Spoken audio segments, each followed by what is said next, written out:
So, on the global side of the game, Charlotte was given to us as a free-to-play SSR character, and she actually is really versatile and really good for both PvE and PvP. Well, I shouldn't say like really good in PvP. She has her uses in PvP, but she can be a little bit more difficult to use than, of course, the meta characters right now like Julius and Noelle, who are just absolutely cracked. But I think she's still really, really good and a good option and a character actually worth building up. So today we're going to talk about how you should be building this character, what skills you should be upgrading first, what skill cards you should be equipping to her, what gear you should put on her, whether or not you should actually spend some time trying to enhance her or get rid of the dupes and exchange them in the shop, what talents you want to put on her, and then of course what good PvE and PvP team she fits on. And as far as PvE goes, I will say she's more of a PvE oriented character, and she is insanely good in like squad boss battle, the world boss, any content really that has a boss. She is insanely good. Okay, so her primary skill is called Thornvine Whip, and she attacks after granting a 30% increased damage dealt buff if an enemy has a mark. Okay, that's okay. Her primary skill has never really like been that great in her kit. I wouldn't really worry about upgrading the skill. It's never going to be like a big damage dealer. Most of your damage is going to come from other attacker characters because she is a debuffer character, so I wouldn't worry about upgrading that. And then for her skill 2, it's called Thorn Garden, and this inflicts a reduced defense level 3 debuff on all enemies for 2 turns. That is a reduced defense level 2 debuff without her skill card, so her skill card makes that a lot better because that reduces the enemy's defense by 60% with her skill card. That is insanely good, and it lasts for 2 turns, and it's an AoE, so it can hit multiple targets if you need it to, and it's guaranteed, which is really nice. And then you have a 50% chance to inflict a mark on an enemy for 2 turns. However, your mark activation rate can be a 100% chance if you upgrade this skill.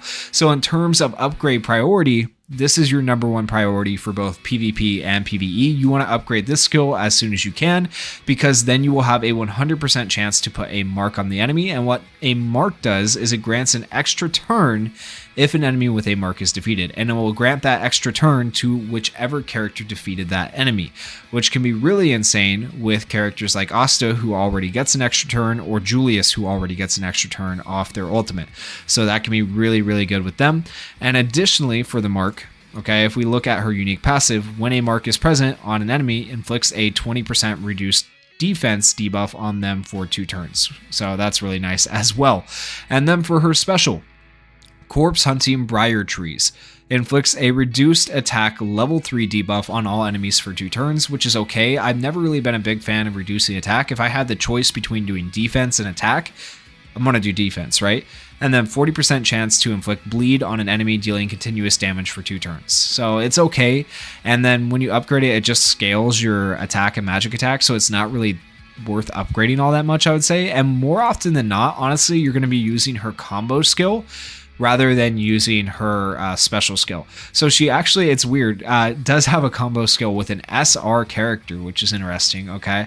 So when she's using her skill with Soul here, attacks after granting 30% increased damage dealt if an enemy has a mark. This is actually worse than using her combined attack without Soul, okay? So without Soul, this is really good. Inflicts an Incapacitate level 5 debuff on the enemy for 1 turn, which means the enemy will take an additional 70% damage. So if you use your defense down and then your Incapacitate, you are doing massive amounts of damage with whatever attacker you are pairing with her, okay? So ideally, you are going to upgrade skill 2 first, then you're going to upgrade the combo skill just to like give yourself a little bit more damage, and then you from there I would actually do the special skill. And then last but not least, the primary skill, which is just, you know, not really all that great. The special skill at least is an AoE, so it's a little bit better than your primary skill. As for skill cards, her skill card is the best in slot for her because it gives her the reduced defense level 3 as opposed to level 2, which is nice when it comes to debuffing. Additionally, it gives you a 35% chance to inflict a 10% reduced crit resist debuff on the enemy for 2 turns upon attacking anytime you attack, which is going to help you just do more damage with your other characters. So that is really the best card you can put on her.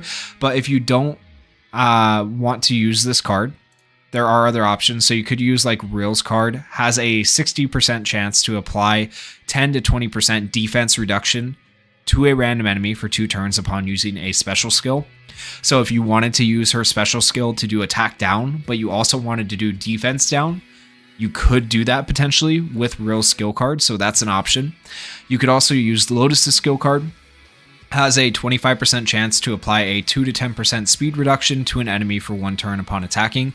So that's kind of nice as well. Anytime you attack, you decrease their speed. That could make her more viable in PvP potentially if you wanted to run her in PvP. And then we have a Royal's Duty with Nozel. While Nozel himself is not very good, his skill card can be useful. Upon taking damage, has a 20 to 40% chance of applying reduced special points to the attacker, which can honestly be pretty good. So reducing special points means they won't be able to use their special as often if they do end up actually attacking Charlotte. So those are all the skill cards that I might run on her besides her own skill card, but realistically, her own skill card is going to be the best for her, okay?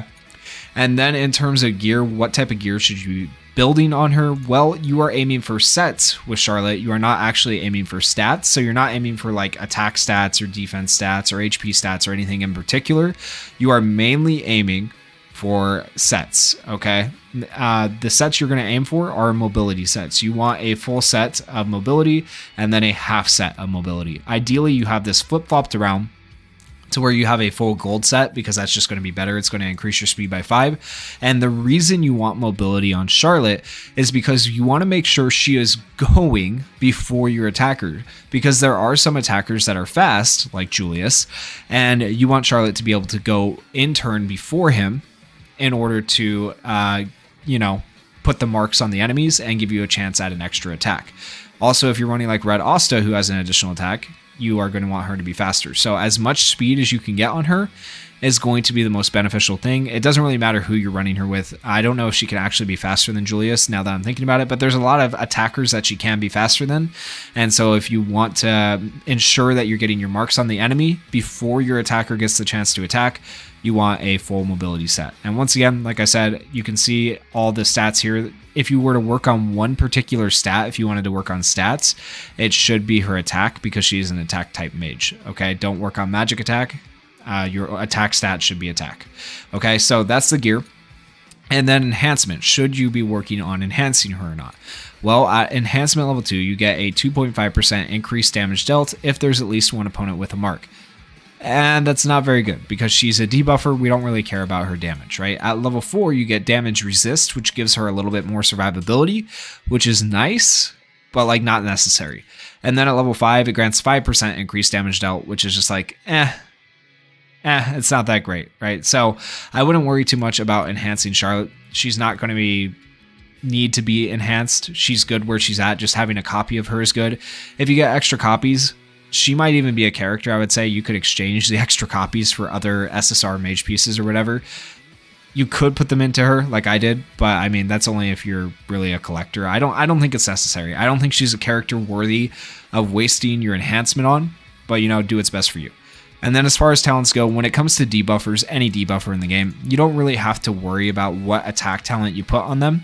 I guess it just depends on the scenario at hand, because if you're taking on bosses, maybe you want an extra little bit of percentage of damage against a boss, but just the flat best stats for her are probably going to be attack +7 and damage dealt +5%. That's just going to give her a little bit of extra damage, and maybe in the long run with your AoEs, it can help your team win a battle that you might be close to losing. Hard to say, but yeah, attack slots are really not going to matter too much on a debuffer. For the defense, you just want the flat 20% defense and the 4% and 2% stacking defense and crit resist. That is going to give you a higher chance to survive in both PvP and PvE. It's really good to get. If I were to recommend anything on the talent tree to get first, probably for a debuffer type character, whether it's Charlotte or someone else, it's probably this right here, because it's going to give them more survivability in both PvP and PvE. And then as far as her skills go, you definitely don't want that one, unless you're going to be like using Real skill card with her special. But the one you want is Mage's Blessing, 20% chance to grant a reduced skill 2 cooldown by 1 turn, buff at the start of a turn, which is going to allow you to do defense down again sooner on the enemy, and it's an AoE, so that's the best one you can possibly do. And then besides that, you're going to want damage resist. You could also go for accuracy and penetration, I suppose. Accuracy would help a little bit, so you could run those two, but I think the best still is going to be damage resist and the 20% chance to grant a cooldown, because damage resist is just going to help your character survive once again so she can continue to do her job. Okay, so those are the talents I would run on Charlotte. Besides that, what teams does she fit on? So if we go to manage team here, I will talk about the PvE team first. So this is a PvE team you can run with Charlotte. I actually am running it right now in the squad boss battle. And so the idea behind this is you have Sally and Vinrel to buff Asta, and then you have Charlotte to do the defense down, and then you can use Charlotte's combo skill with Asta, and so you're going to do incapacitate, and then Asta removes barrier. And that works really, really well in the current squad boss battle. So she is actually really good right now in the game for PvE. You could do other teams besides this, like with other debuffers. You can run multiple debuffers at once, like in the world boss and stuff like that. So you can run Charlotte along with like Nebra, and you will have some insane damage, because Nebra can do the same exact thing Charlotte can do with decreasing speed and also doing incapacitate, or not decreasing speed, decreasing defense and also doing incapacitate. So like running these two together, ooh, that lets your attacker hit for insane amounts of damage. So that's just kind of an idea for a PvE team for you. And then as far as PvP goes, I really like the idea of this team. If you just kind of want to be a little bit trolly and have fun, like realistically, you're not going to use Charlotte all too often in PvP, but there's definitely, like, if people have the right characters built, there's cases where you can use her. So the idea is you use Valtos to speed up your team, then Charlotte's going to put the marks on people, and then you let Asta and Julius just go ham with their additional attacks and their ultimates. They're just going to go crazy and wipe out the whole team before the enemy team ever even gets a chance to do anything. Okay, so this could be a really fun team to potentially try and run. But yeah, those are kind of the teams I would run for both PvE and PvP. And that is the Charlotte guide. Guys, if you guys enjoyed the video, if it helped you out at all, please consider going down there, hitting that like button, hitting that subscribe button, and leave me some comments about what guide you would like to see next, who you have questions about, if you have questions about this guide.